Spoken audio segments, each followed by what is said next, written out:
एक लड़की जिसका पूरा परिवार मर गया, जिसे सबसे ज़्यादा प्यार करने वाला भी उसकी आंखों के सामने दम तोड़ दिया। और जब उसने आंखें खोली तो फिर से वो जिंदा हो गई। अब सवाल ये है, क्या वो अपनी मौत का बदला ले पाएगी या फिर उसे सबसे ज़्यादा प्यार करने वाला ही उसकी कमज़ोरी बन जाएगा। नमस्कार, मैं हूँ ऋषभ और आप देख रहे हैं ज़ीरो ऑफिशियल स्टोरीज़। आप सभी के डिमांड की वजह से मैं वापस से इस चैनल पे हॉरर स्टोरी कॉन्सेप्ट स्टार्ट ना करते हुए rebirth, revenge, family drama, emotional, romantic, horror भी रखूँगा। थोड़ा सा हॉरर भी थोड़ा सा रखूँगा, लेकिन जो नीश पे ये चैनल है उस नीश पे मैं वापस स्टोरीज़ बनाना स्टार्ट कर रहा हूँ। ये स्टोरी मेरे चैनल पे पहले भी अपलोड हुई थी, लेकिन कुछ ज़्यादा रिस्पॉन्स नहीं रहा, तो मैं वापस इस स्टोरी को लेके आया हूँ विथ न्यू फॉर्म। तो प्लीज़ गाइज आप सपोर्ट करिएगा और चलिए हम अपना स्टोरी शुरू करते हैं। चैप्टर 1, मौत और पुनर्जन्म। मेरी सभी प्यारे व्यूअर्स प्लीज़ सपोर्ट करिएगा मेरी इस वीडियो को।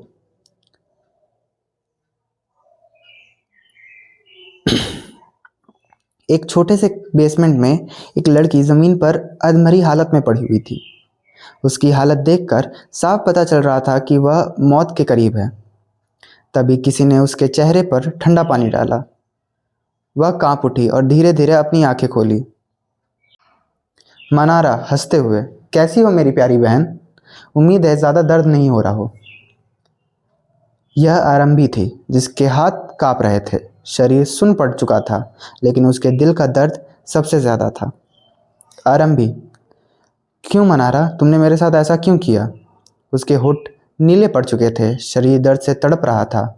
मनारा गुस्से और हंसी के साथ, आरंभी माहेश्वरी, ये सब तुम्हारी ही गलती है।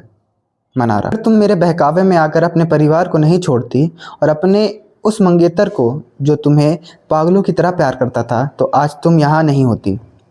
मनारा जहर भरी आवाज़ में, मुझे नहीं पता अदम्य अस्थाना को तुम में ऐसा क्या दिखा। अदम्य का नाम सुनते ही आरंभी ने फिर सर उठाया। मनारा ने उसके सिर पर लात मारी और वह फिर बेहोश होने लगी। मनारा, तुम्हारा टाइम ख़त्म हो गया है। अब तुम अपने भाइयों के पास जा रही हो। आरंभी के सिर से खून बहने लगा और वह बेहोश हो गई। जब उसे होश आया तो चारों तरफ आग लगी हुई थी। मनारा ने सब कुछ जला दिया था ताकि आरंभी का नामो निशान मिट जाए। उसकी आंखों में पछतावा था। उसने अपने पिता, भाइयों और सबसे ज़्यादा आदम को दुख दिया था। आदम में एक शक्तिशाली और ठंडा इंसान था जो अब टूट चुका था। आरंभी टूटती हुई आवाज़ में, अगर कोई दूसरा जन्म होता, आवाज़ गूंजती हुई, आरंभी। उसने आंखें खोली। आरंभी धीरे से, अदम्य। वह सच में अदम्य था। चले जाओ यहाँ से। वह नहीं चाहती थी कि अदम्य उसकी आवाज़ से मरे। आवाज़ से मरेगा इन द सेंस कि उसकी आवाज़ की तरफ आए और वो भी वहाँ पे जलकर ख़त्म हो जाए। और फिर उसकी आंखें बंद हो गई। लेकिन अदम्य ने कुछ नहीं कहा, बस उसे कसकर गले लगा लिया। अचानक उसने आंखें खोली और खुद को एक सफ़ेद छत के नीचे पाया। आरंभी, धीरे, क्या यह स्वर्ग है? आवाज़, क्या तुम जाग गई हो? आरंभी सिर घुमाती है। आरंभी, भाई? वैभव, आखिरकार तुम जाग गई, भगवान का शुक्र है। आरंभी को सब याद आ गया, उसकी मौत, मनारा, आग। आरंभी घबराकर, भाई आदम में कहाँ है? वैभव, आदम? तुम आदम अस्थाना की बात कर रही हो? तभी वार्ड का दरवाज़ा खुला और एक काले कपड़े में इंसान अंदर आया। क्या सच में यह पुनर्जन्म था? और अब आरंभी क्या करेगी? चैप्टर 2, भाई बहन। जैसे ही वार्ड का गेट खुला, आरंभी और वैभव का ध्यान अंदर आते इंसान पर गया। वह था अजय, आरंभी का दूसरा बड़ा भाई। हैंडसम और अपनी बहन का बेहद प्यार करने वाला। अजय चिंता में, क्या तुम ठीक हो? चारों भाई बहनों ने बचपन में ही अपनी माँ को खो दिया था और अजय हमेशा आरंभी के लिए माँ जैसा था। आरंभी रो पड़ती है। आरंभी रोते हुए कहती है, भाई मुझे आपकी बहुत याद आई। पिछले जीवन की यादों पिछले जीवन की यादें उसके दिल को तोड़ रही थी। उसने ही अजय को धोखा दिया था, जिसके कारण उसने अपनी जान दे दी। ये सब याद करते ही आरंभी की आंखों से पछतावा के सॉरी आरंभी की आंखों से पछतावा निकलने लगा आंसू के रूप में। वैभव, आरंभी क्या हुआ, तुम ठीक हो? वैभव, तुम्हें याद है तुम्हारा और अदम्य के बीच क्या हुआ था? आरंभी को सब याद आ गया। सगाई की बात, कार में झगड़ा और फिर एक्सीडेंट। आरंभी बच गई, लेकिन अदम्य व्हील चेयर पर आ गया। आरंभी घबराकर, अदम्य कहाँ हो? अजय शांत करते हुए, वह तीसरे फ्लोर के वीआईपी रूम में है। अब वह खतरे से बाहर है। थोड़ा रुक कर अजय, अगर तुम्हें वह पसंद नहीं तो कोई तुम्हें उससे शादी के लिए मजबूर नहीं करेगा। मैं आरंभी कहते हुए, मैं अदम्य से ही शादी करूंगी। वैभव, क्यों? आरंभी, क्या अदम्य ने तुमसे कुछ कहा है? डरो मत, मैं तुम्हारे साथ हूँ। उसे अपने भाई का वो अतीत याद आया जब वह उसे अकेला छोड़ चुकी थी। आरंभी, ऐसा कुछ नहीं है भाई, बस अब मुझे समझ आ गया है, अदम्य मेरे लिए सही है। वैभव, लेकिन तुम्हें तो सागर पसंद था ना? आरंभी का चेहरा गुस्से से भर जाता है। आरंभी कठोर आवाज में, सागर का नाम मत लो, अब मेरा उससे कोई लेना देना नहीं है। सागर जिसने उसे धोखा दिया था और मनारा के साथ मिलकर उसे सागर जिसने उसे धोखा दिया था और मनारा के साथ मिलकर उसका पूरा जीवन बर्बाद कर दिया। आरंभी की आंखों में आंसू आ गए और आरंभी कहती है, भाई मैंने बहुत गलतियां की हैं, आप सबको बहुत दुख दिया है, मुझे माफ़ कर दीजिए। अजय उसके सर पर हाथ फेरता है और अजय प्यार से कहता है, तुम्हें माफ़ी मांगने की कोई ज़रूरत नहीं है, तुम्हें हमेशा हमारी प्यारी बहन बनकर रहना है। आरंभी, भाई क्या हम घर जा सकते हैं? मुझे यहाँ अच्छा नहीं लग रहा है। असल में वह अपनी पिता और भाई से मिलना चाहती थी। डॉक्टर ने जांच के बाद उसे डिस्चार्ज कर दिया। अजय डिस्चार्ज की फॉर्मेलिटी करने चला गया और आरंभी अकेले बैठी थी। वैभव धीरे से कहता है, क्या बात है आरंभी? आरंभी गंभीर आवाज़ में कहती है, मुझे किसी से मिलने जाना है। वैभव, कौन? मनारा? आरंभी गहरी सांस लेती है। आरंभी, नहीं, मैं अदम से मिलने जा रही हूँ। वैभव, क्यों? क्या आरंभी सच में बदल चुकी है? यह सिर्फ शुरुआत है। चैप्टर 3, आरंभी का घर आना। वैभव अभी भी हैरान पड़ा खड़ा था। तभी आरंभी की आवाज़ आई, आरंभी जल्दी में, मेरा इंतज़ार करना, मैं जल्दी वापस आ जाऊंगी। और वह तुरंत वीआईपी वार्ड की ओर भाग गई। आरंभी दीवार से चिपक कर चुपके चुपके आगे बढ़ रही थी। जल्द ही वह अदम्य के वार्ड के बाहर पहुंची, जहां पहले से गार्ड खड़े थे। उनमें से 2 मोक्ष और चैकी, अदम के सबसे वफादार लोग। मोक्ष, क्या ये वही महेश्वरी परिवार की लड़की नहीं है? क्या कर रही है? जैकी, छोड़ो, ध्यान मत दो। दोनों की आंखों में गुस्सा साफ था। उनके बॉस की हालत उसकी लड़की की वजह से थी। आरंभी, क्या अदम अंदर है? मैं उससे मिलना चाहती हूँ। मोक्ष नज़रअंदाज करता है। जैकी नकली मुस्कान, बॉस आराम कर रहे हैं, आप बाद में आइए। आरंभी धीरे आवाज़ में कहती है, मैं बस उससे माफ़ी मांगना चाहती हूँ। जैकी सख्त, अभी पॉसिबल नहीं है। आरंभी, ठीक है, मैं कल आऊँगी। और वह मुड़कर चली गई। जैकी कुछ अजीब नहीं लगा तुम्हें मोक्ष? पता नहीं, लेकिन मैं उस पर भरोसा नहीं करता। मोक्ष अंदर गया, जहां आदम व्हीलचेयर पर बैठा खिड़की से बाहर देख रहा था। बाहर वैभव आरंभी को कार में बैठा रहा था। आरंभी के चेहरे की मुस्कान देखकर आदम के होठों पर भी मुस्कान आ गई। आदम ठंडी स्वर में, आरंभी ने कुछ कहा? मोक्ष, वो आपसे मिलना चाहती थी।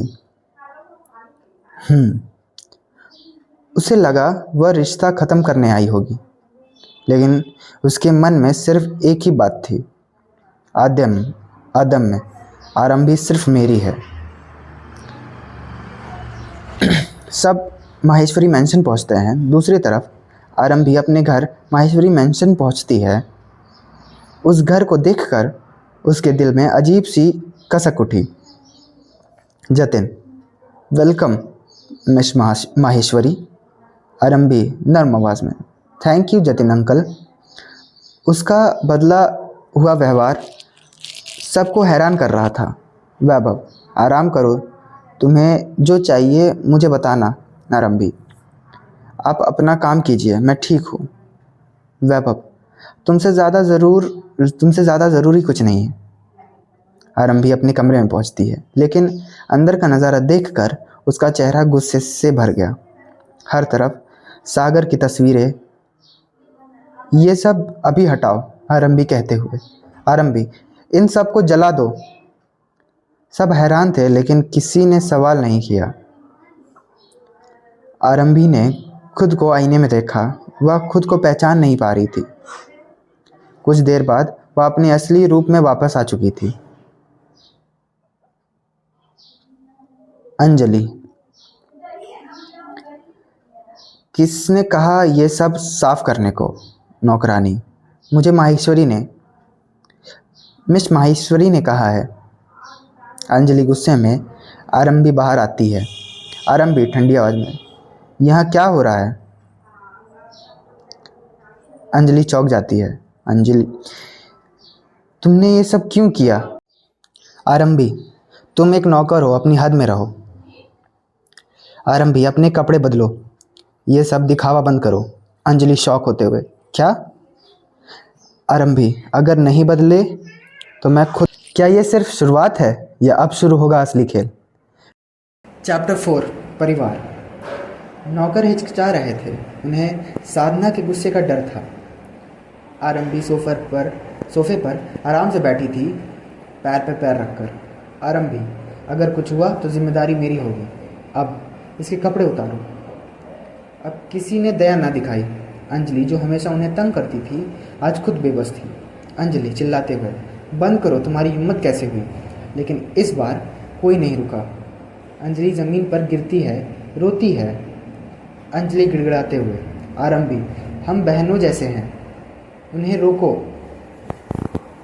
आरंभी हल्का सा हंसती है। आरंभी कहती है, अब भी बोलने की हालत में हो? अंजलि की आंखों में गुस्सा था, लेकिन हिम्मत ख़त्म हो चुकी थी। अंजलि उठती है और बाहर भागती है। आरंभी के चेहरे पर संतुष्टि थी। यह सिर्फ शुरुआत थी। अब सीन हॉल की तरफ जाता है, जहाँ पे फादर की एंट्री होती है। दरवाजे ज़ोर से खुलते हैं। तभी घर के मालिक समय माहेश्वरी अंदर आए। उनके चेहरे पर गुस्सा साफ दिखाई दे रहा था। समय गंभीर आवाज़ में कहता है, आरंभी कहाँ है? काव्य पीछे से आता है। वैभव, जो ऊपर है वो ऊपर है, अभी अस्पताल से आई है। काव्य, क्या अब वह ठीक है? मनारा की एंट्री होती है, मासूम बनकर। मनारा, हाँ अब वह ठीक है। काव्य उसे नज़रअंदाज करता है। सीढ़ियों से कदमों की आवाज़ आते हुए आरंभी हल्की मुस्कान के साथ, आपको इतना भरोसा है कि मैं ठीक हूँ? सबकी नज़रें उसकी ओर मुड़ गई। सफ़ेद ड्रेस, सादगी और खूबसूरती, आज वह बिल्कुल अलग लग रही थी। वैभव, आरंभी मुस्कुराते हुए, क्या हुआ भाई? वैभव, तुम आज अलग लग रही हो। आरंभी कहती है, क्या मैं अच्छी नहीं लग रही? वैभव तुरंत कहता है, बहुत खूबसूरत। समय अच्छा है, आखिरकार तुमने ठीक से रहना सीख लिया। उनका आधा गुस्सा वहीं ख़त्म हो गया। मनारा साइड में जलती है, मतलब साइड में उसको जेलस फील हो रहा था। साधना मीठी आवाज़ में, तुम तो परी लग रही हो। काश अस्थाना परिवार भी तुम्हें ऐसे देखता। तारीफ के पीछे जहर छिपा था। समय का चेहरा फिर सख्त हो जाता है। समय गुस्से में, आरंभी यहाँ आओ। वैभव, पापा वो अभी कमज़ोर है। काव्य, शांति से बात कीजिए। समय गुस्से में कहता है, तुम लोगों ने उसे बिगाड़ दिया है। आरंभी आगे बढ़ती है, भाइयों को साइड करती है और आरंभी शांत मन से कहती है, पापा मुझे आपसे बात करनी है। आरंभी धीरे आवाज़ में कहती है, यह मेरी गलती है, मुझे माफ़ कर दीजिए। वहीं सब शौक हो जाते हैं। समय हैरानी से कहता है, क्या तुम सच में अपनी गलती मानती हो? आरंभी, हाँ, मैं खुद जाकर माफ़ी मांगूंगी। उसकी आंखों में आंसू थे। आरंभी, मैं आपको फिर कभी निराश नहीं करूंगी। समय नरम पड़ गए। समय धीरे से कहता है, अच्छा है, तुम्हें समझ आ गया। उनकी आवाज़ सख्त थी लेकिन दिल पिघल चुका था। मनारा आगे आती है, गले लगाती है। मनारा नकली चिंता में कहती है, रोना बंद करो, मुझे तुम्हारे लिए बुरा लग रहा है। लेकिन आरंभी को अब सब समझ आ चुका था। मनारा, अगर तुम माफ़ी मांग लोगी तो शायद अस्थाना परिवार तुम्हें माफ़ कर दे। समय का चेहरा फिर उतर गया। दोनों औरतें लोगों को भड़काने में माहिर थी, लेकिन इस बार आरंभी उनके जाल में नहीं फंसने वाली थी। क्या आरंभी सच में बदल चुकी है? यस, अब शुरू होगा असली खेल। चैप्टर 5, मनारा का सबक। आरंभी शांत मुस्कान के साथ कहती है, मैं अदम से माफ़ी मांगने जाऊंगी और सगाई के बारे में भी बात करूंगी। मनारा, क्या? मनारा घबरा कर कहती है, माफ़ी ठीक है, लेकिन सगाई कोई मजाक नहीं है। समय, क्या तुम सच में गंभीर हो? आरंभी कहती है, हाँ, मैं अदम से ही शादी करूंगी। ये सुनकर मनारा के अंदर जलन भड़क उठा। मनारा उसका हाथ पकड़ती है। मनारा, तुम आदम से डरती नहीं हो? तुमने कहा था तुम उसके साथ रहने से बेहतर मरना पसंद करोगे। समय बीच में बोलते हैं, समय, क्या तुमने सच में ऐसा कहा था? आरंभी कहती है, वो गुस्से में कहा था। आप उसे इतना सीरियस क्यों ले रहे हैं? आरंभी अचानक मनारा की तरफ देखती है। आरंभी धीरे तीखी अंदाज में कहती है, या तुम्हें नहीं पसंद कि मैं आदम से शादी करूं? सबकी नज़रें मनारा पर चली जाती हैं। मनारा जल्दी से बात पलटने की कोशिश करती है और कहती है, नहीं, मैं बस चाहती हूँ कि तुम खुश रहो। आखिर तुम सागर को पसंद करती हो। वह रुक जाती है, जैसे गलती हो गई हो, लेकिन तीर चल चुका था। समय गुस्से में कहता है, सागर, तुम अभी भी उस लड़के के पीछे हो? आरंभी शांत रहती है और धीरे से कहती है, पापा नाराज़ मत होइए। मनारा ने ही मुझे सागर के करीब जाने को कहा था। वैभव गुस्से में आगे आता है। वैभव कहता है, मुझे पता था, तुम ही थी जिसने आरंभी को भड़काया। मनारा घबरा कर कहती है, मुझे नहीं पता सागर कैसा है, मैं तो बस उसकी खुशी चाहती थी। साधना बीच में आती है। साधना कहती है, आरंभी खुद सागर को पसंद करती थी, ये सब मनारा पर मत डालो। मनारा रोने का नाटक करती है और आरंभी मासूम चेहरा बनाती है। आरंभी कहती है, हाँ, मनारा मेरी मदद कर रही थी। उसने मुझे सागर के लायक बनने के लिए कपड़े और तरीके सिखाए। सन्नाटा, सब समझ जाते हैं, अब सच सबके सामने था। समय गुस्से में कहता है, बस मनारा, तुम्हारी वजह से ये सब हुआ है। 3 दिन घर से बाहर रहोगी और 3 महीने तक कोई पॉकेट मनी नहीं। मनारा चुप और मजबूर हो जाती है। आरंभी के चेहरे पर हल्की मुस्कान थी, यह सिर्फ शुरुआत थी। अंजलि रोते हुए आती है। अंजलि कहती है, आंटी मेरी मदद कीजिए। समय चिढ़कर, अब क्या हुआ? अंजलि रोते हुए कहती है, आरंभी ने मुझे सबके सामने मेरे कपड़े उतरवा दिए। समय गुस्से में कहता है, आरंभी, तुम एक दिन भी बिना ड्रामा के नहीं रह सकती। वैभव बीच में आता है। वैभव कहता है, पापा पहले बात तो सुनिए। समय कहता है, बस तुम हमेशा उसे बचाते हो। काव्य सामने आता है और कहता है, अगर सज़ा देनी है तो मुझे दीजिए, मैं इसकी जगह ले लूँगा। समय और गुस्सा हो जाता है। आरंभी आगे आती है और शांत मिजाज से कहती है, पापा मुझे समझाने दीजिए। समय कहता है, सीधे जवाब दो, किया या नहीं।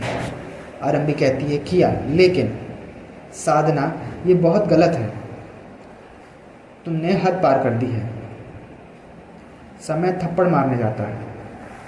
आरंभी पीछे हटती है और कहती है, पापा आपने मेरी बात सुनी ही नहीं। धीरे भावुक होकर आरंभी कहती है, माँ के रहते आप ऐसे नहीं थे। समय रुक जाता है, हाथ नीचे गिराता है। समय धीरे से कहता है, ठीक है, सब बताओ। आरंभी शांत होकर बताती है, मैंने सिर्फ वही वापस लिया जो मेरा था। सब अंजलि की ओर देखते हैं। समय, तो कपड़े आरंभी के थे।